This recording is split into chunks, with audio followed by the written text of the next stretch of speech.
Bem-vindo ao podcast da VegVets, Associação de Veterinários Veganos e Vegetarianos. Esse podcast é financiado pela ONG The Pollination Project, que tem a missão de dar suporte a projetos que visam disseminar com paixão as diversas comunidades espalhadas pelo mundo e assim beneficiar a todos. O objetivo da VegVets é promover a empatia e compaixão a todas as espécies de animais deste planeta. Abordamos os diversos dilemas éticos associados ao ensino e à prática da medicina veterinária. Estamos colocando esse debate na forma de podcast e você também encontra muitas informações na nossa página do Facebook, no nosso perfil do Instagram e também no nosso website www.vegvets.com. Nesse episódio, eu, Isabelle, conversei com a Dani Marino sobre os vários aspectos do machismo e descrevemos alguns exemplos associados ao machismo estrutural relacionado ao nosso cotidiano e à vida acadêmica. Dani é doutoranda em Ciência da Informação, mestre em Comunicação, ambas pela USP, e atua como professora do curso de Letras na Universidade Santa Cecília, nas disciplinas relacionadas à língua e à literatura inglesa. Ela é pesquisadora de histórias em quadrinhos e cultura pop com foco em questões de gênero, integra a Associação de Pesquisadores em Arte Sequencial, a ASPAS, e é uma das organizadoras do livro Mulheres e Quadrinhos, ganhador de 2 troféus no maior prêmio de quadrinhos do Brasil, o HQ Mix. Aqui nós conversamos sobre gaslighting, homem palestrinha, entre outras formas de machismo. Confira esse episódio e, se você quiser, conte para a gente nos comentários o que você acha sobre isso e se você já passou por situações parecidas. Caso você goste do nosso podcast, se inscreva e compartilhe com seus amigos e colegas. Olá, estamos mais uma vez com um podcast aqui. Eu estou com uma convidada especial, a Dani Marino. E Dani, agora é com você. Olá, todo mundo.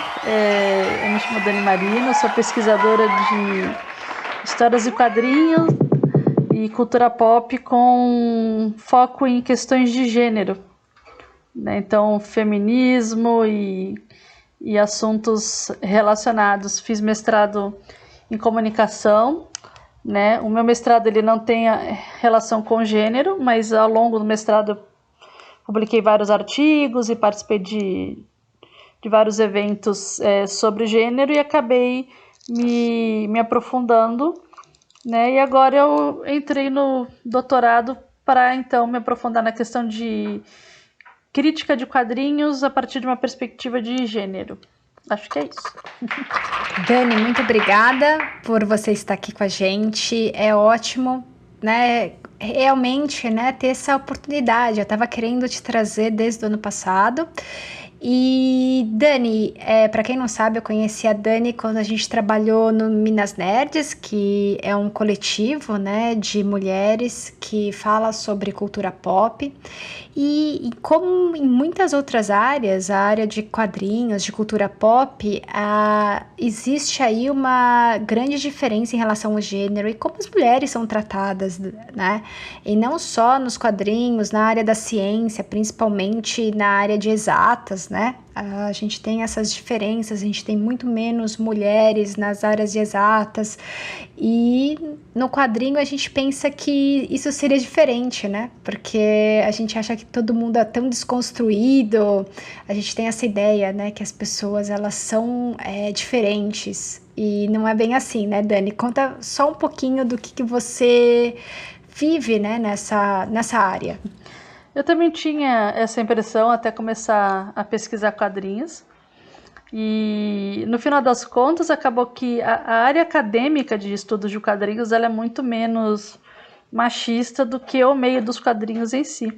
Eu não tive problemas em estudar quadrinhos, assim, nunca fui diminuída ou tive qualquer episódio assim relacionado a machismo dentro da academia, mas no meio mesmo dos quadrinhos, em grupos que eu participava, mesmo na época que eu escrevia principalmente na época que eu escrevia no Minas Nerds, né? Nas redes sociais existia um backlash, né? Ataques assim constantes, simplesmente por eu me manifestar, por ter uma opinião. O Minas surgiu por causa disso, né? Porque as mulheres não se sentiam à vontade de se manifestar a respeito daquilo que elas gostavam, né? De games e de séries e RPG e tudo mais nos grupos mistos. Então, surgiu para que as mulheres tivessem espaços seguros para discutir aquilo que elas gostavam, sem se sentirem atacadas o tempo todo, simplesmente por, né, expressarem a sua opinião. Tá, nossa, obrigada, Dani, por tudo. Eu acho excelente, né, a sua participação, né, e todo o que você está falando sobre isso, né, Dani? Porque muitas pessoas não têm essa noção. É como eu também, eu achava que não tinha, e tem pessoas ainda que acham que a área até a própria área de biológicas, né, tem é um pouco melhor, é um pouco mais resolvido, só que não. Na verdade, a gente vê muitos estudantes, né, mulheres, só que essa tem uma grande disparidade quando a gente vai ver professores e cargos mais altos, né, então a gente vê mais homens no final, né, nas áreas de biológicas, que parece ser um pouco mais equilibrado, né. No Brasil é muito mais equilibrado. Nos outros países, esse equilíbrio tende mais, não é um equilíbrio, na verdade é um desequilíbrio, tende mais para ter homens, né? E na área de exatas, então, imagina, você vê essa tendência mais gritante, né? De você ter mais os homens e, assim, em cargos mais altos, a gente tem mais homens mesmo.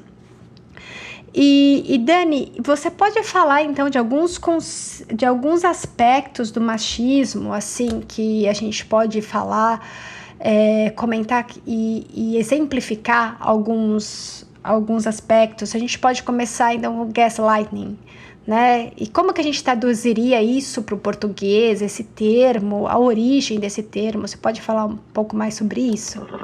Vamos lá. É interessante que você falou que na área de biológicas, exatas também, você vai notar, né, alguns tipos de preconceito em relação às mulheres e tudo mais. Então, o machismo, assim como o racismo e a homofobia, são problemas estruturais. Como assim estruturais, né? Eles vão estruturar, né, as nossas relações em todos os âmbitos. Então, não é um problema que você vai notar só em determinados espaços. Porque como a gente fala que ele atravessa todas as relações sociais, isso em todos os âmbitos, então você vai notar em maior ou menor grau esses aspectos do machismo em todas as áreas, né? Pode ser que em algumas ele seja um pouco menor ou um pouco maior, mas eles vão estar presentes em todas as relações, por isso que a gente fala que eles estruturam. Então, quando a gente fala, por exemplo, do gaslighting, né? Esse termo ele teve origem com um filme lá de 1944, não que ele não existisse antes, né, mas é que o termo surgiu, né, com esse filme, em que ele retrata, né, uma violência psicológica, né, por parte do homem nesse filme, e onde o marido visa manipular a sua mulher com alguma sutileza, né? Até convencer de que ela imagina coisas, que ela lembra mal as discussões, e daí ela começa a duvidar, né, da sua própria sanidade. Então, é nisso que consiste o gaslighting. Então, se eu fosse traduzir, eu traduziria como abuso psicológico mesmo, manipulação psicológica, ou manipulação abusiva, né? Então ele tem esse intuito de... Assim, não é algo que acontece, por exemplo, uma vez, né? O gaslighting ele é um processo, ele acontece ao longo de um bom tempo, né? Então, e ele é sutil, por isso que é muito difícil que as vítimas, né, desse tipo de manipulação, elas consigam identificar facilmente. Por quê?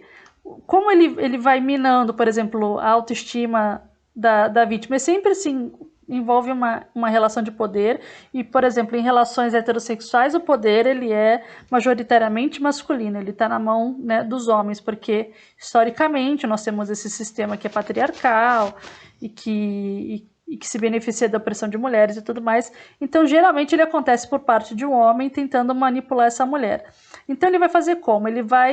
Começa com coisas assim muito sutis, né? Olha, é como se fosse uma espécie, numa relação tipo afetiva, ele começa como uma demonstração de carinho, né? Olha, eu gostei dessa roupa, mas eu acho que aquela outra roupa mais comprida fica melhor em você. Ai, você fica tão bonita quando você não usa maquiagem. Ai, essa cor de esmalte eu acho muito forte. Daí você passa isso para as relações de trabalho, né? Em qualquer área. Ah, bacana esse estudo que você fez, mas tem aquele outro cara que fez um estudo bem mais aprofundado. Ah, deixa eu te ajudar com isso aqui. Eu acho que você não está entendendo o que isso quer dizer. Então, começa como se fosse um cavalheirismo, né? E isso vai minando a sua autoestima a tal ponto que você começa a duvidar de tudo que você faz, né? E isso é muito nítido se você convive com um homem tipo hétero a longo prazo. Você vai perceber que assim que muitas vezes, ou na maioria das vezes, talvez isso não ocorra de forma intencional ou de forma a querer te machucar, porque isso é um problema realmente estrutural e cultural. Eles são educados dessa forma. Então, muitas vezes você vai perceber que você, por exemplo, você dá opinião sobre alguma coisa ou alguma coisa que você conhece, que você estudou para aquilo lá, e a pessoa vai checar aquilo que você falou, sabe? Ela vai buscar na internet, vai buscar... Enquanto que se um homem fala a mesma coisa, ele não vai ter essa mesma atitude de checar a informação. Então, você começa a duvidar de você mesma. Então, nessa de você começar a duvidar de você mesma, você se torna uma pessoa extremamente mais fácil de ser manipulada. E daí você vai ter casos como a da Cecília, que eu esqueci o sobrenome dela, né? Cecília Gaspar alguma coisa, que o marido se apropriou da pesquisa dela, né? Ela tinha fez uma descoberta astronômica importante, e ele se apropriou, ou então como no filme Olhos Grandes, que o cara se apropriou da arte da mulher, entendeu? E ela não tinha como, né, sair disso daí. O que mais?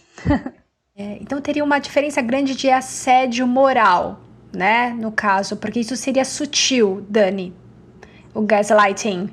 É sutil e é a longo prazo. O assédio moral ele pode acontecer pontualmente, uma vez só, né? E o assédio moral, ele não necessariamente envolve gênero. O assédio moral, ele envolve poder, sempre. Então, uma pessoa que está numa posição social de poder visa colocar, por exemplo, o seu interlocutor numa posição de subalternidade, de subalterno, né? Então, por meio de humilhação, ou por meio de excesso de trabalho, ou por meio de xingamentos e outras violências, e daí isso é assédio moral.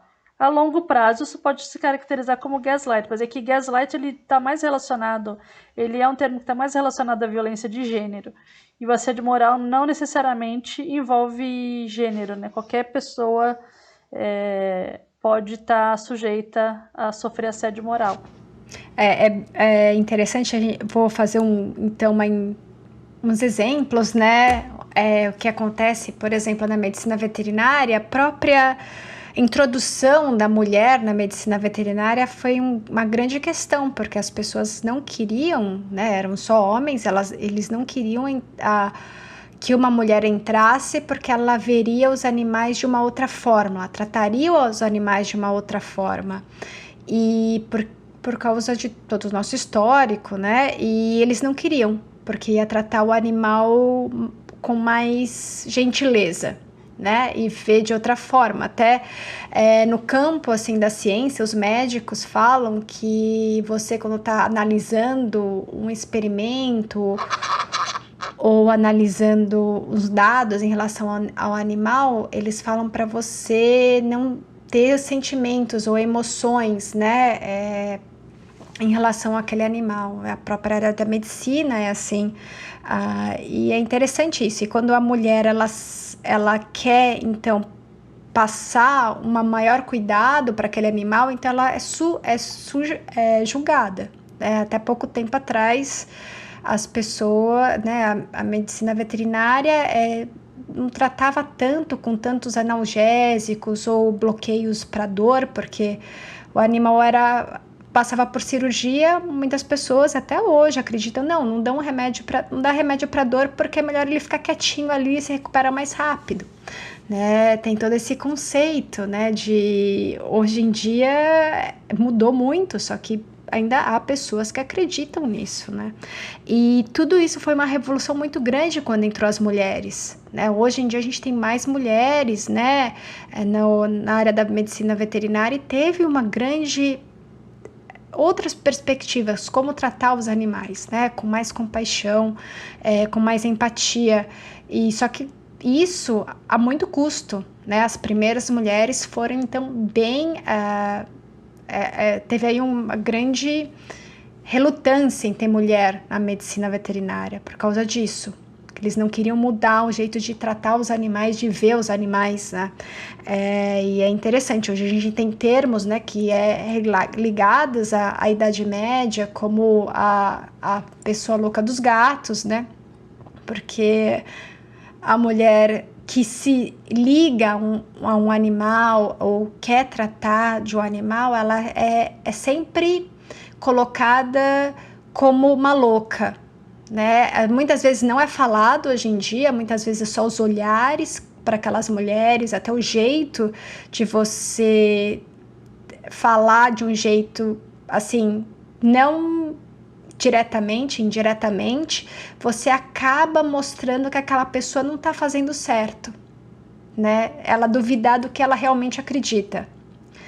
E não só na academia, só que nas consultorias, nas diversas clínicas de medicina veterinária, a gente tem isso. Os próprios olhares, os próprios gestos que não são explícitos, né? Só que isso vai deixar a pessoa até mal. Nossa, como eu tô fazendo isso para um animal? Por que você não tá fazendo isso para outras pessoas? Ou se importa, ou tem cuidados para as outras pessoas? Você tá aqui toda hora, né? Uma pessoa sozinha, uma pessoa que é aquela solteirona, que, né, tem um estereótipo, né? E é isso, as pessoas, independente, né? As mulheres são mais julgadas, né, Dani? A gente não vê isso, um homem que tenha 40 gatos sendo julgado como uma mulher seria, né? É isso que eu acho. De forma alguma. Esse é o exemplo do maior gaslighting ever, né? Se for pensar, que é essa ideia de que as mulheres elas são mais emocionais e dessa forma mais passionais, incapazes de terem julgamentos racionais, e que os homens seriam racionais, quando na verdade a ciência já provou de várias formas que não existe, né, uma diferença significativa no cérebro do homem e da mulher que justifique esse tipo de pensamento. Porque, na verdade, isso é cultural, isso é social, é a forma como nós somos criadas desde muito novas, né? E os meninos também sempre incentivados a certas brincadeiras, a certas atividades, enquanto nós éramos incentivadas a outras brincadeiras, a outro tipo de atividade social, que está mais associada à ideia de emoção e de passionalidade. E é tão bizarro você pensar que homens acreditem que mulheres sejam seres mais passionais, quando você pensa em termos de violência de gênero. Quantas mulheres matam os seus namorados ou ex-namorados porque eles falaram não, ou porque as traíram, ou qualquer coisa do gênero, né? Quem mata passionalmente são homens. Quem age de forma passionalmente são homens. Quem é incel, né? Quem é incel e promove massacre nos Estados Unidos porque acha que a sociedade lhe deve algo, porque as mulheres lhe devem algo, são homens. Então, assim, quem é realmente passional? Quem é o sexo frágil, que não consegue ouvir não, que não consegue lidar com as próprias frustrações, que não consegue lidar com adversidades, né? Então, acreditar nisso, né, é realmente o maior gaslighting ever, né? E daí eu lembro que quando a gente estava conversando, você tinha mandado para mim, né, como que a gente pode identificar esse gaslighting e de repente lidar com ele. E acho que das formas de violência contra a mulher é um dos mais difíceis de você justificar, porque a manipulação ela acontece a longo prazo. Então quando você assim, você chega num ponto que você realmente não acredita mais em nada que você fala, você fica completamente dependente da opinião de uma outra pessoa, geralmente de um homem, para legitimar aquilo que você pensa, né? Mas teve uma psicóloga que deu uma entrevista para o El País, a Bárbara Zorrilla. Ela fala o seguinte, que as autoridades devem melhorar e ampliar a sua formação em violência de gênero. As mulheres precisam que tanto o seu entorno como a administração pública, por meio dos seus recursos de atenção especializada, as ajude a identificar essa violência, sua intencionalidade, seus mecanismos e suas consequências. Para isso é preciso continuar trabalhando na sensibilização da população em geral e na formação de todos os profissionais que as atendem, não só no âmbito judicial, mas médico, policial, para que possam acompanhá-las, ajudá-las a construir seu relato, dotá-las de credibilidade e devolver-lhes a liberdade que lhes estão roubando. Porque uma das maiores consequências justamente desse gaslighting, dessa manipulação contínua, é que a gente fica completamente dependente da aprovação de uma outra pessoa e daí a gente não tem mesmo liberdade, né? Porque você não faz mais nada sem a aprovação dessa outra pessoa, né? Porque ela se torna autoridade sobre você, né? E é pouco falado isso, né? É bem interessante que a gente está trazendo à tona isso e muitas pessoas não sabem o quanto isso ao longo do tempo, né? Isso vai afetar mentalmente a pessoa, porque ela não vai acreditar no que ela faz, no que ela pensa, né? E principalmente, por exemplo, estudantes de medicina veterinária, pessoas que estão trabalhando em clínicas ou na própria academia, né? Esse questionamento às estudantes, né, mulheres é muito mais frequente, né? Porque vocês estão fazendo algo que a sociedade havia estipulado há muito tempo, que é algo que é dos homens, né? Que é a coisa do saber, do conhecimento profundo sobre algo, da operação e tudo mais, que é considerada algo assim que as mulheres não deviam, né? Por causa do emocional. Se meter por conta do emocional. A mulher ela tem que ser professora de criança, tem que ser babá, recepcionista, qualquer coisa assim que não tenha um impacto muito grande, assim, nem político, né, nem social e tal, que não a impeça de cuidar da família, né, porque afinal de contas existem cursos que vão exigir muito mais dedicação e estudo, né, do que outros e tal, e você vai lidar com vidas e tudo mais, então uma responsabilidade assim realmente muito grande. Então que as mulheres são muito emocionais, elas não devem se enveredar por esses caminhos aí, né? Não, é bem por aí, Dani. E assim, outra coisa que nós passamos muito é o homem palestrinha. Dani, eu adoro essa tradução pro português. Você pode dar exemplo, como isso é normalizado, como a gente pode lidar com isso? O homem palestrinha, ou mansplaining, né? Acho que uma das violências de gênero, acho que mais praticadas, né? Assim, mais normalizadas, porque é tido como algo, é algo assim que, tipo, todo mundo faz. Imagina, não é algo contra a mulher. Eu sou mulher, eu também interrompo, eu também explico as coisas para as pessoas. Acho que são, assim, o homem palestrinha e a interrupção, né, interrupting, quando a pessoa fica interrompendo e tal, são duas microviolências, né, muito normalizadas. E daí as microviolências, elas, ao longo do tempo, elas também minam, né, a nossa autoestima, a nossa vontade de falar as coisas, né, porque o que acontece com o homem palestrinha? Ele sempre vai explicar alguma coisa para você partindo do pressuposto que você não sabe, que você não entende. Ele sempre sabe mais, ele sempre tem mais aprofundamento, né, do que você tem e tal. Então esse termo ele foi, assim, se eu não me engano, foi cunhado pela Rebecca Solnit no ensaio que ela chamou de Os Homens Explicam Tudo para Mim, e posteriormente virou um livro, e daí ela dá vários exemplos nesse livro. Na verdade, é um livro que os homens deveriam ler, mais até do que as mulheres, que ela traz dados e ela traz casos, né, pessoais. E acho que o ápice, assim, do Homem Palestrinha no livro dela foi quando eles estavam falando sobre um assunto que ela domina, né, que ela é especialista, e o cara ficava interrompendo ela e explicando para ela sobre o termo, sobre o conceito e tudo mais.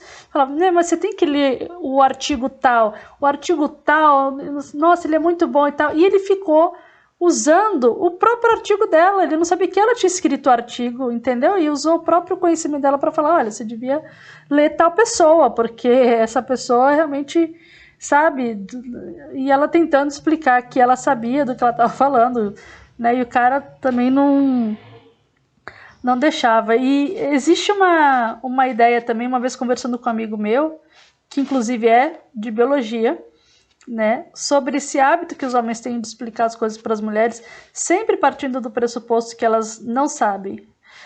De novo, como é algo muito normalizado, muito naturalizado socialmente, não é uma prática que homens fazem com o intuito sempre de diminuir, né, a mulher. Não é algo que eles façam conscientemente. Muitas vezes não é algo que o seu colega lá que está estudando, por exemplo, a mesma coisa que você está fazendo no intuito, tipo, vou diminuir essa mulher. Não é consciente, né? Por isso que a gente fala que é estrutural. É algo que, de acordo com esse meu amigo, parte de uma ideia assim que é até cavalheiresca, né? Porque se a gente pensar que até poucos séculos atrás as mulheres não podiam sair para estudar, elas tinham que ficar em casa bordando enquanto seus irmãos podiam estudar, né? O que acontecia socialmente? Esses homens que estudavam chegavam em casa e traziam as novidades da rua, né? Compartilhavam aquilo que eles tinham estudado, deixavam as mulheres da casa a par do que estava acontecendo na vida política. Então, que esse era um hábito assim, cultural, né? De explicar. Então, que vem de uma ideia de cuidado. Então, muitas vezes o cara faz isso com essa ideia, né? De cuidado, de vou ajudar, porque eles até hoje não conseguem ver a gente como seres humanos iguais, como seres humanos autônomos. Nós sempre somos as pessoas que precisam de algum tipo de cuidado, de algum tipo de tutela, né? Então, como se tivesse muito enraizada a ideia de que a gente sabe menos, que a gente tem mais dificuldade. Então esses colegas tão bondosos vão estar sempre explicando para você o que o professor disse, o que é aquele conceito, o que é aquela prática, porque você, coitadinha, não tem a capacidade mental de aprender tudo aquilo lá, né? De entender todo aquele conceito muito complexo. Então eles fazem isso, né? E eu acho que assim, quando a gente percebe essas coisas, é muito difícil para os caras, não só para os caras, para pessoas privilegiadas, né? Pessoas em determinadas posições, elas enxergarem aquilo que elas estão fazendo, né? Uma pessoa racista, que se enxerga como uma pessoa não racista, você fala, olha, isso que você fez aí me machucou, foi racista, a pessoa sempre vai se defender, ela fica na defensiva. Não, eu não fui racista, imagina, gente, eu sou super antirracista, inclusive tenho amigos negros e tudo mais, né? A pessoa fica na defensiva. Quando você faz isso com um homem, né, que, principalmente homem branco, hétero, cis, que está no topo lá da cadeia social e passou a vida inteira tendo seus argumentos legitimados por outras pessoas, passou a vida inteira estando certo, passou a vida inteira né, levando tapinha nas costas. Quando você contraria ele, você fala, olha, isso que você está fazendo aí é mansplaining, você está sendo um homem palestrinha me explicando algo que eu já sei. Não, imagina, mas eu não sou machista de forma alguma. Não estou dizendo que você é machista, até porque tipo, todos os homens são machistas porque a estrutura é machista. É algo que não tem como fugir. Em maior ou menor grau, todos os homens são. Não estou dizendo que foi sua intenção, mas veja, eu sei esse assunto, eu estudei, tarará, lá, lá, lá, lá, lá, você não precisa me tutelar, a menos que eu peça. Né? A gente tem que cortar, a gente fica sem graça, fica com medo de contrariar, dependendo da posição também que essa pessoa está, né? A gente tem medo de criar algum conflito e tudo mais, e a gente acaba se calando. Só que se a gente se cala, esses caras nunca vão parar de fazer algo que é extremamente irritante, que é ficar o tempo todo explicando pra gente algo que a gente já sabe, né? Então, a gente tem que chegar e falar, olha, eu sei disso que você está me falando, você não precisa me explicar. Se eu precisar, se eu tiver alguma dúvida, eu pergunto para você, mas do contrário, eu peço que você não fique aí explicando para mim, né? E vem nesse combo, né? Quando eles interrompem e explicam, então vem geralmente num combo, né? Desse tipo de atitude. Sim, isso é curioso, né? Porque quando você tem mulheres que não têm qualquer afinidade, por exemplo, com feminismo, não querem saber de feminismo e tudo mais, geralmente mulheres também privilegiadas e que se favorecem de alguma forma com a opressão de outras mulheres e tudo mais, quando você fala que homens interrompem mulheres muito mais do que eles interrompem outros caras, elas falam, não, isso não tem nada a ver com gênero, porque eu também interrompo. Mas isso é científico, isso é provado, tanto que há uns anos atrás um grupo de mulheres desenvolveu um aplicativo, você baixa no celular e você consegue visualizar a quantidade de vezes que os homens interrompem uma mulher, e assim, eu não lembro dos números exatamente, mas é gritante, é muito mais provável que um homem interrompa uma mulher do que ele interromper um homem, né? E assim, parece que o homem, quando você tem uma reunião com vários homens e algumas mulheres, por exemplo, os homens detêm mais de 50% da fala das reuniões, acho que passa de 60%. Então, a gente cresce com essa ideia de que a gente fala demais, de que mulher fala demais, e na verdade não é que mulher fala demais, é que homens estão tão acostumados a se ouvirem e a ter os seus discursos legitimados que quando uma mulher fala, quando uma mulher tem a voz, eles têm a impressão de que eles estão tendo o seu tempo de voz, o seu tempo de fala diminuído, porque a gente fala demais. Porque o ideal é que a mulher fique quieta, calada, né? Não fale nada, não abra a boca. Falou alguma coisa e se discordou, então, é porque fala demais, é porque tá com raiva, é porque tá de TPM, e você só... A voz irrita. A voz irrita, fala... E assim, na maior parte do tempo, você tá sendo assertiva, você está sendo objetiva, está sendo...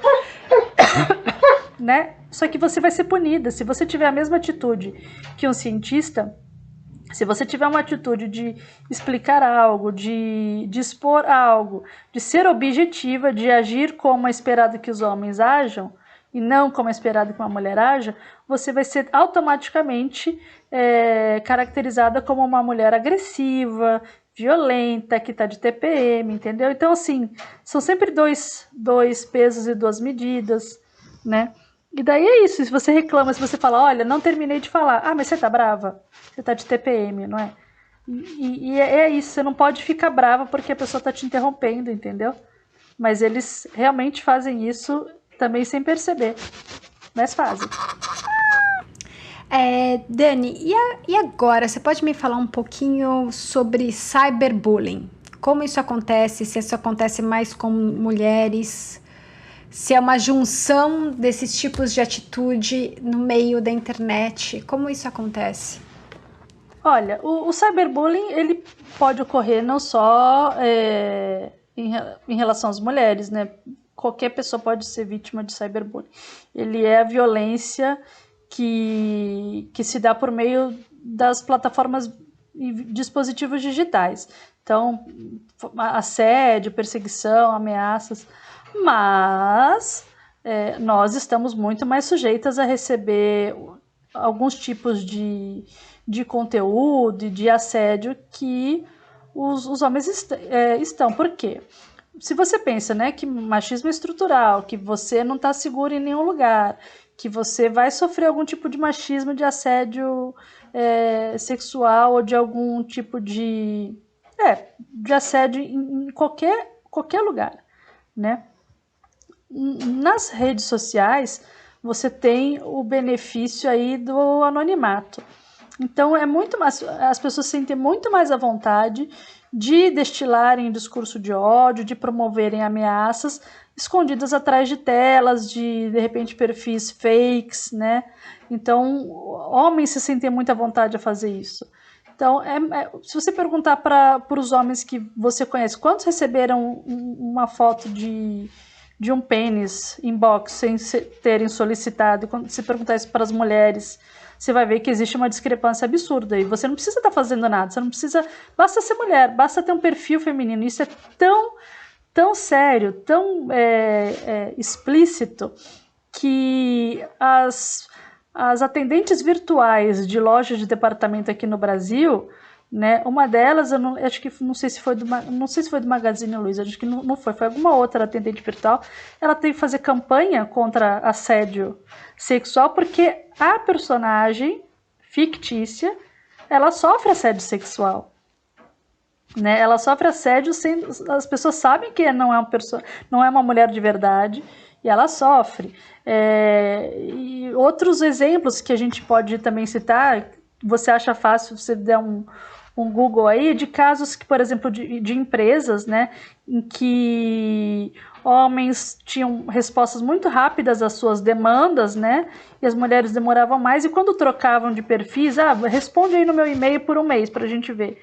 Os homens não aguentavam a quantidade de assédio que eles recebiam por estarem respondendo pelo e-mail das mulheres, e as mulheres conseguiram fechar negócios e resolver problemas a partir do momento que elas estavam com um perfil ou com o e-mail dos seus colegas de sexo masculino, né? Então isso é absurdo. Então as mulheres, elas estão mais sujeitas, sim, né, a esse assédio digital, né?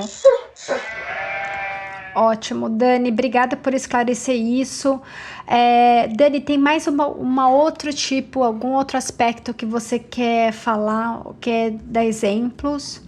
Acho que o cyberbullying é um bom tópico para a gente, assim, aprofundar mais, porque as pessoas muitas vezes elas não sabem que estão sofrendo assédio, que elas têm meios de denunciar e de lidar com aquilo lá, né? Tem um tipo de cyberbullying que é bem mais pesado, que é o revenge porn, ou pornografia de vingança, que é praticado por meio das redes sociais, que é quando um homem ele vaza imagens íntimas ou ameaça, né, chantageia a mulher por meio de imagens íntimas que ele tenha, e isso gerou até no Brasil a lei Carolina Dickmann, porque aconteceu isso com ela, né? Então você tem a lei que protege ou que visa proteger as vítimas desse tipo de assédio online, né? Então você tem como denunciar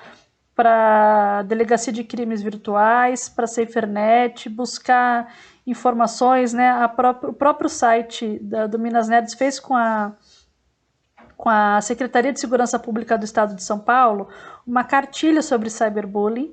Se você procurar cyberbullying no Google e digitar lá Minas Nerds ou cartilha, você vai achar no próprio site do Minas Nerds, você acha essa cartilha, né? E essa violência, ela não acontece não é só de cunho sexual, né? Não é só mandar uma foto de pênis ou ameaçar expor a mulher, né? Ela acontece de outras formas também. Por exemplo, nos quadrinhos existe uma campanha chamada Comicsgate, que visa acabar com qualquer representação da diversidade nos quadrinhos. E como um dos principais alvos, né, os principais alvos acabam sendo as mulheres que estão nos quadrinhos. Então eles fazem o quê? Eles perseguem de tal forma, eles se unem, né? Esses homens se unem e derrubam as contas das mulheres, ameaçam e tudo mais. Por conta das redes digitais também, daí a gente vai ter um assunto assim, muito mais sério, né? Você tem o crescimento assim, exponencial de grupos como Sanctus, Mascus, de incéis, né? Que são grupos masculinistas formados assim, majoritariamente por homens que se identificam com questões ligadas à extrema-direita.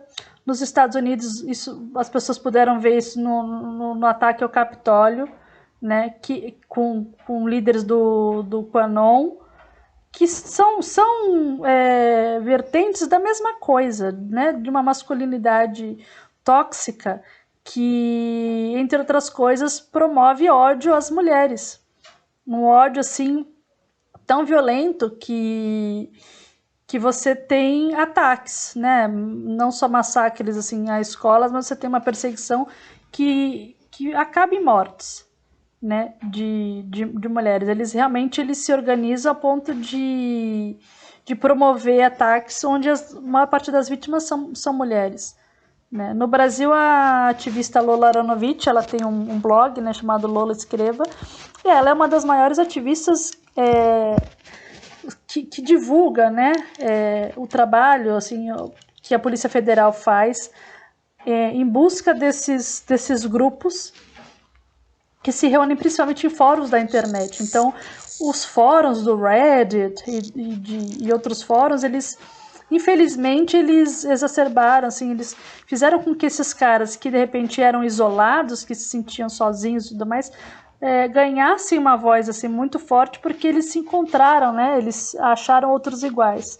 Então, mais do que nunca, a gente precisa promover tudo que for possível em termos de informação, seja por meio de podcast, de textos, de vídeos, de programas, né? Para que as pessoas tenham acesso a informação, identifiquem, né, esses tipos de violências e busquem denunciar, ou por meio de informação as mulheres também entenderem que nós não somos isso que querem que a gente seja, né? Nós não temos que estar nessas caixinhas, né? Uma mulher, ela consegue perfeitamente ser extremamente humana, extremamente emotiva, se ela precisar ter contato com as emoções dela, e mesmo assim fazer julgamentos racionais.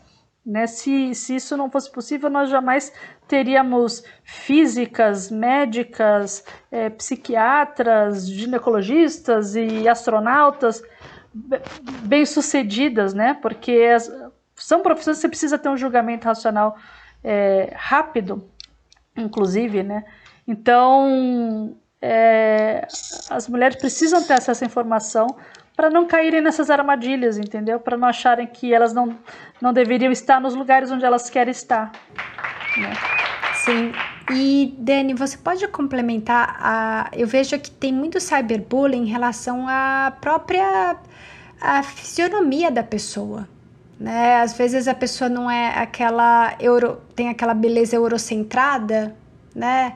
Aí tem um cyberbullying das pessoas, principalmente nas mídias, nas redes sociais e tudo. Eu vejo um ataque muito grande, principalmente dos homens, em relação a esse tipo, né? Essa pessoa questionar, às vezes fazendo comentários gordofóbicos ou até, né? Porque a pessoa não tem essa beleza eurocentrada ou desse beleza padrão modelo, né? Isso também ocorre, Dani? O que você vê sobre isso? O que você acha sobre isso? Não, claro que ocorre, porque assim, os padrões vigentes, apesar de eles mudarem sempre, eles têm um objetivo, né? Que é quando você, por exemplo, e esses padrões, eles são, por mais que eles existam também para homens no sentido de virilidade e de liderança e tudo mais, eles não são tão agressivos quanto os padrões que são impostos às mulheres. Eles têm uma função histórica, né, que é a de impedir que as mulheres realmente façam parte da vida pública. né? Então isso é uma ferramenta de opressão da mulher. O padrão vigente, ele é uma ferramenta de opressão, ele muda, mas ele é sempre inalcançável para a maior parte das mulheres. Então você estipula, por exemplo, nos anos 70 você tinha que ser magra, esquálida, como a Twigg, e com cara de doente, assim, de anêmica mesmo, né? Na Renascença, o padrão era você ter quadril mais largo, porque era símbolo de fertilidade, né? Hoje em dia o padrão é você parecer uma boneca Bratz, você ter, ou uma boneca inflável, né? Você ter uma boca muito volumosa, você ter as maçãs ressaltadas, os olhos mais puxados, você ter um bumbum avantajado, né? Então esses padrões eles estão sempre mudando e eles não são facilmente atingidos por grande parte das mulheres. Então, se a mulher ela passa a vida dela buscando atingir esses padrões, se submetendo a procedimentos estéticos invasivos, ela não está atuando na vida política. Ela não está determinando políticas públicas para o seu bem-estar, né? Então, ela se permite ser guiada e ser legislada e ter o seu corpo controlado por quem está legislando. E isso vai influenciar tanta coisa, né? Por exemplo, na área das ciências médicas, por exemplo, você tem muito mais investimento em Viagra do que você jamais teve em tratamentos para doenças relacionadas ao corpo feminino, né? As políticas públicas e as demandas e os investimentos em pesquisa voltados para o corpo da mulher, eles são infinitamente menores do que os que são destinados ao prazer sexual do homem, né? Então, se pensar que nos anos 60, né, quando a pílula anticoncepcional ela foi um boom, né, na revolução sexual, porque a mulher então ela teria autonomia sobre o próprio corpo e tudo mais, ela foi vendida, né, como algo assim espetacular, às custas de muitas mulheres morrendo com infarto e até hoje com trombose, né? Algo que não faz o menor sentido se você pensar que a mulher ela engravida, só pode engravidar a cada 9 meses e um homem pode engravidar várias mulheres em um dia, né? Mas jamais a ciência iria submeter os homens a passar o que a gente passa, né? Com os nossos corpos quando a gente tem que tomar um anticoncepcional, que são as dores de cabeça, as mudanças no corpo, risco de trombose, risco de AVC, tudo mais. Não, a ciência não vai impor os homens a isso. Então a gente está tão preocupada, fica lá preocupada tanto tempo em cuidar e atingir um padrão de beleza para agradar esses homens, né? E para conseguir ter acesso a certos espaços que a gente não está legislando, né? A gente não está cuidando de políticas públicas da nossa saúde. Então, nos anos 60, quando o anticoncepcional começou a ser vendido como bala, ele não tinha bula. Ele não tinha bula. Quem conseguiu lutar para que as mulheres tivessem informação sobre a bomba de hormônios que elas estavam tomando foram as feministas que se reuniram, elas faziam, colocavam galpões, né, lá nos anos 60 e reuniam milhares de mulheres para poder fazer uma enciclopédia sobre o corpo feminino, né, porque você não tinha informações assim detalhadas sobre o corpo feminino e tal. Então as mulheres tiveram que ir atrás e lutar para que elas tivessem direito à bula de um remédio, né? Então esses padrões eles são realmente uma ferramenta de controle, como a dieta é uma ferramenta de controle do corpo feminino, né? Então essa a real função do padrão. E o cyberbullying ele vai ser uma das ferramentas que vai operar para que as mulheres elas busquem, né?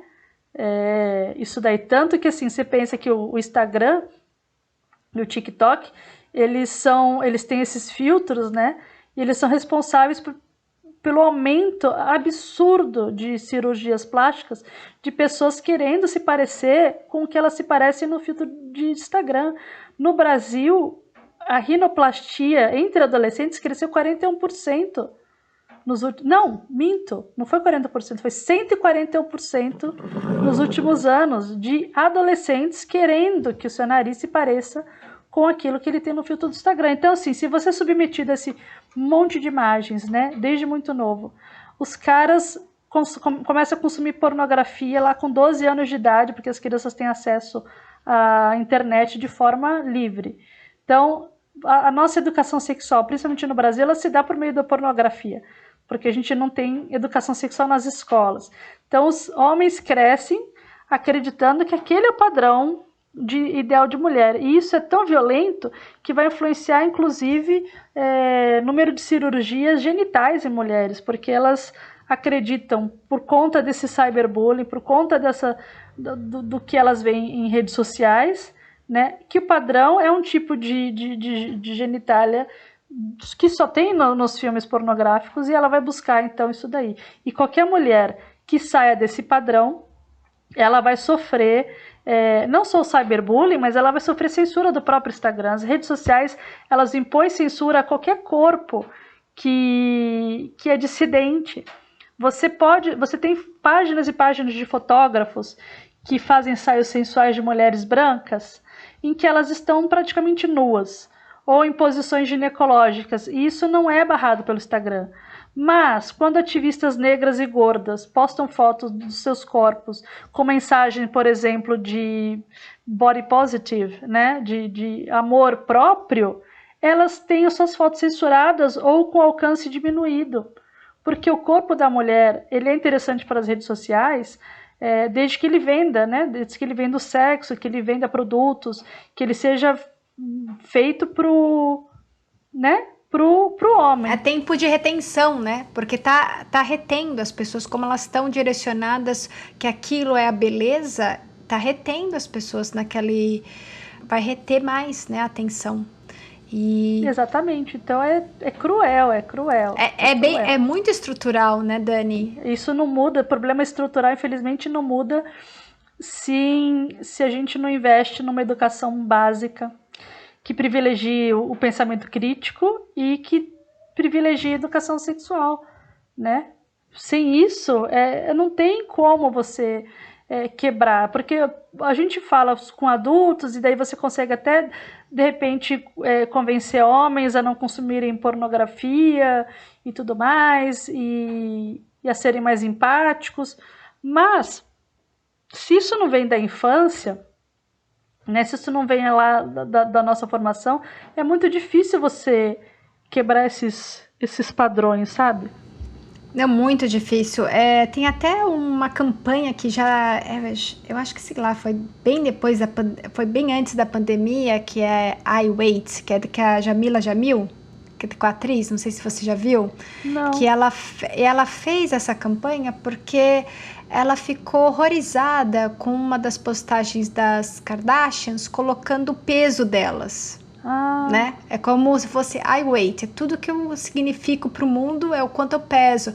E muitos dos seguidores falam: nossa, eu tenho essa mesma altura, só que eu peso muito mais, e entrando em crise. Então ela sei quem é, lindíssima. Lindíssima, e ela fala, né, porque quando ela estava fazendo ensaios fotográficos e quando ela saiu na revista, sempre ela estava mais branca, né, do que ela realmente é.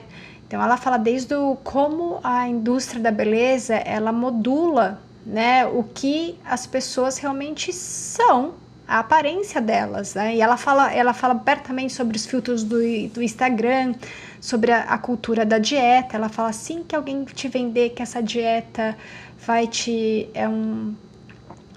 vai fazer você emagrecer num final de semana, por favor, dê um follow, né? Não siga, porque essa pessoa está modulando o seu jeito de pensar, e isso vai ser tóxico para você. Então ela fala isso abertamente, e é bem interessante o jeito que ela fala, né?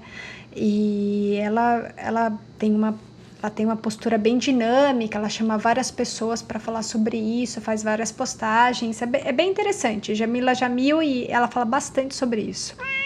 E é interessante, porque ela é maravilhosa, né? É super bonita. Você vê o nível de toxicidade que isso alcança. Você sabe a Evangeline Lilly, que fez Lost, que fez a Vespa? ela postou um vídeo recentemente que é uma espécie de manifesto falando sobre como ela, assim, ela ama o próprio corpo e era um manifesto falando mesmo de amor próprio e tal. Só que você pensa, a Evangeline Lilly, ela é uma mulher padrão. Ela é uma mulher magra, loira, rica, ela é a mulher padrão. E ainda assim, é uma indústria tão cruel, tão tóxica, que uma mulher que está dentro do padrão, ela não se enxerga dentro do padrão. Porque uma das formas de você gerar esse tipo de segurança por meio da disforia corporal, né, da dismorfia, a pessoa olhar no espelho, ela não se enxergar como ela se enxerga sempre mais gorda, mais feia, mais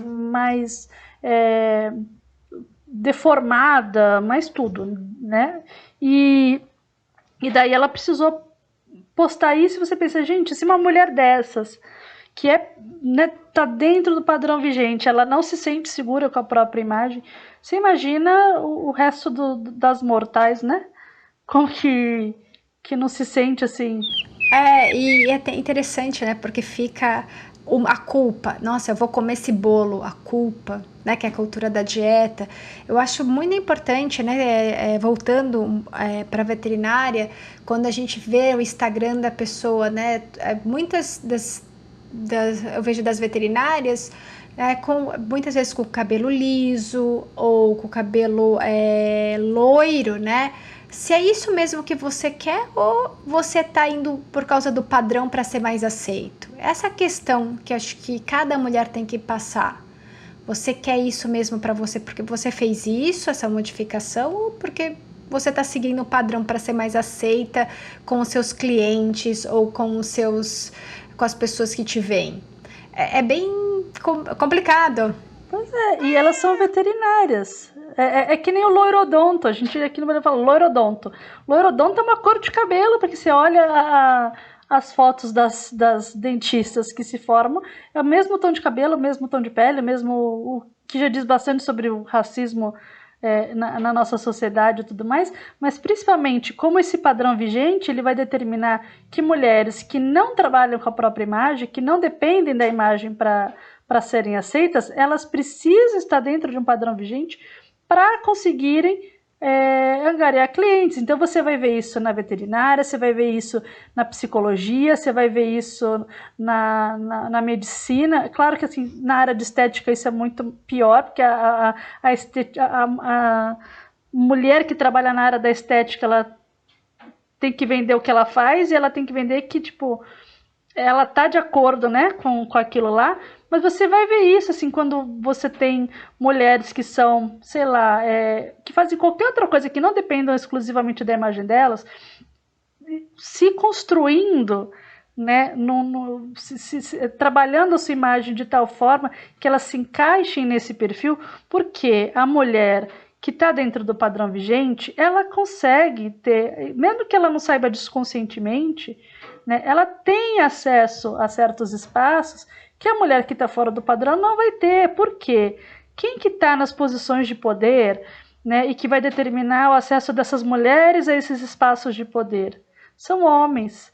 Enquanto as mulheres não atingem esses espaços de liderança e de poder, a gente acaba sendo sujeita a esse padrão vigente em qualquer área, porque são eles que vão determinar o nosso acesso a esses espaços.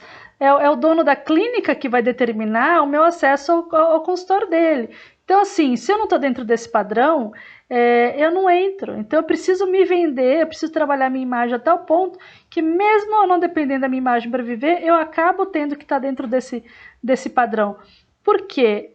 Isso também é inconsciente da parte dos homens, não é algo que eles falam, vou contratar essa mulher porque ela está num padrão comível, né? Mas a verdade é que a mulher, ela só é interessante para os homens, ela só atrai atenção, só consegue se ela estiver dentro desse padrão, que não é só tipo do padrão estético, mas também de como ela é percebida. Então, assim, a mulher solteira, que parece mais sexualmente disponível, ela vai ter mais acesso a certos espaços que a mulher que já tem, por exemplo, mais de 40 anos e é casada e tem filhos.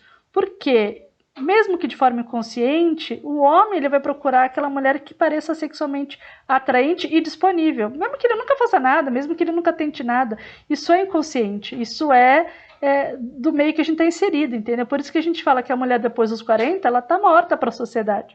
Né? Hollywood, depois dos 40 você vai ser só papel genérico, papel de vó, salvo raríssimas exceções, mas esse padrão ele vai influenciar a sua presença em todos os âmbitos, né? Em todos os âmbitos. Seja no meio corporativo, seja na ciência. Eu acho que na academia acho que é um pouco menos, porque eles veem um currículo, só que mesmo assim vai ter a comparação com o de um homem, né? Lógico. Então... No currículo, assim, na academia é um pouco menos, porque a maior parte das nossas publicações, elas são avaliadas pelo método duplo cego. Então a pessoa não sabe quem está avaliando, né? Nem se é um homem, se é uma mulher, se não sabe. Você é aprovada pela sua produção. Então, quando você tem uma produção extensa, você acaba sendo... Mas, de qualquer forma, se você é especialista em alguma coisa, você tem um colega do sexo masculino que talvez tenha uma produção bem menor, porque as mulheres, na academia, em qualquer área, elas produzem muito mais artigos. Isso, no mundo todo, as mulheres são responsáveis por bem mais que 50% das publicações acadêmicas. Elas não vão ser citadas, elas não vão estar na bibliografia da base de nenhum orientador, né? E elas vão ser preteridas em relação aos seus colegas de sexo masculino, mesmo que a produção deles seja metade da delas. Né? Mesmo que seja para falar de um assunto, entendeu? Que nós temos mais propriedade do que homens, mesmo que seja para falar de menstruação. Você vai ter mesas, e isso acontece direto. Você vê congressos sobre menstruação, sei lá, não de menstruação, mas assim, o ciclo reprodutivo feminino, e daí você só tem 20 homens brancos, né? E, tipo, nenhuma mulher. Então, é complicado. Nossa, Dani, por mais que seja, a gente tem vários aspectos aí que confluem e vão direcionar é um baque, né? É uma coisa que vai influenciar muito nossas vidas, e é importante as mulheres e os homens também saberem sobre isso, né? Não, principalmente os homens, porque eles são culpados, eles têm que buscar meios de reverter isso, né? Eles que estão lá na programação do Congresso, que vem um painel que só tem homem, sendo que tem muita mulher especialista no assunto, ele tem que alertar o organizador do evento e falar, ei, né? Hello, vamos chamar mulheres também, vamos indicar as mulheres também. Né? Eles têm que fazer isso, mas o Bourdieu fala que quando ele fala de poder simbólico, né, ele fala que as pessoas que detêm o poder simbólico são as que têm mais acesso a possibilitar mudanças, né, na estrutura de poder, mas elas são também as menos inclinadas a fazer isso. Sim. É difícil, e eu acho que está melhorando bastante. Eu vejo isso, né? Principalmente os alunos, eles estão discutindo mais sobre isso. A gente tem mais liberdade hoje de falar sobre esses assuntos, e é uma honra ter você aqui hoje, Dani, né? Falando sobre são tantos aspectos que estão aí juntos, né? Como se fosse uma trança. E como isso, né, vai afetar a vida de todo mundo, né? Dani, você quer falar mais alguma coisa? Quer concluir essa rede de conversa, esse episódio do podcast? Eu acho que eu só vou concluir indicando duas produções que, se as pessoas conseguirem assistir, homens e mulheres deveriam assistir. Um deles se chama Embrace. Que é um documentário feito por uma australiana, em que ela viajou pelo mundo todo, colhendo depoimentos de mulheres sobre como as produções e toda a cultura influenciam essa visão do corpo, nessa autoimagem e autoestima, né, das mulheres. E tem uma outra produção, que acho que ainda está na Netflix, que é O Mínimo para Viver, que tem a... Lily Collins? Não é Lily Collins. Acho que é Lily Collins. Que daí fala também sobre a questão da dieta e tudo mais. e as indicações que eu já tinha dado, né? Tipo, homens e mulheres deveriam ler Os Homens Explicam Tudo para Mim, e outras produções assim que a gente chama de feministas, mas que quem deveria ler mesmo são os homens, né? Como, por exemplo, Um Teto Todo Seu, da Virginia Woolf. Eu recomendo demais que todo mundo leia, né? Que ela vai trazer essa consideração de por que homens e mulheres são avaliados, né, de forma diferente, o que as mulheres passaram ao longo da história que fez com que elas fossem enxergadas da forma como elas são, né, como incapazes de produzir certas coisas, ou como sendo mais passionais ou mais domésticas e tudo mais. Acho que é isso. E eu agradeço o convite. Nossa, obrigada, viu, Dani? Muito, muito obrigada. Aí, depois, então, se você puder mandar os links de todas essas obras que você falou pra gente, eu coloco os links embaixo no episódio para as pessoas acessarem. E obrigado demais. E eu acho que é importante a gente falar sobre isso, é importante a gente ter redes de discussão sobre isso, até quem está na faculdade, falar sobre isso, não só ter redes de mulheres e falar com todos os estudantes, né? Para a gente começar por isso, a primeira coisa é por isso para fora, né? Para começar a identificar e começar a trabalhar com como lidar com isso, né? Obrigada mais uma vez, Dani. Nossa, obrigada demais. A gente se vê e a gente ainda vai conversar bastante. Dani, muito enriquecedor esse assunto. Obrigada, tchau, tchau. Obrigada por escutar o episódio do nosso podcast. Espero que você tenha gostado. Se inscreva no nosso podcast para receber as atualizações dos nossos episódios. Veja também nossa página no Facebook e perfil no Instagram. Muito obrigada e até a próxima!